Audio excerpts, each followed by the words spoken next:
Годинешното одбележување на Светскиот ден на менталното здравје е посветено на интервенциите во криза.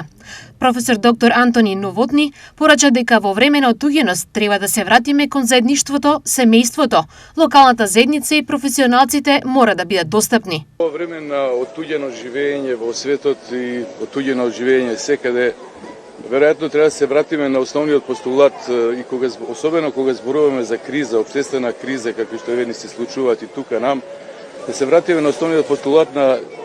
очувување на човечкото живење, а тоа е заедништвото, да се вратиме на можноста како да си помогнеме еден на друг, како да се приближиме, како да бидеме пристапни и достапни. Значи, семејството, локалната заедница и професионалците, секако ние, треба да бидеме достапни и да се сетиме дека сослушувањето, разговорот, достапноста и бивањето сега и тука за луѓето кои што се во криза е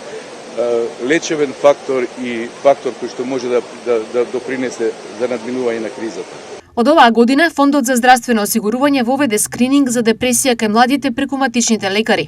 Менталното здравје е се уште стигма, но работиме на промена, истакна директорот Сашо Клековски. Оно што Фондот за здравствено осигурување го направи оваа година е за прв пат вклучивме состојба од ментално здравје во превентивните прегледи, превентивните цели кај матичните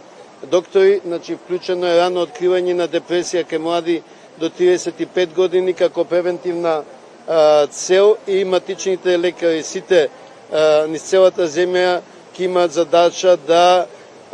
поминуваат еден дел од осигурениците, од граѓаните и да детектираат евентуално такви состојби. Истовремено, стручњаците предупредуваат дека и расте бројот на лица со деменција, особено меѓу повозрасните, кај кои симптомите често се занемаруваат.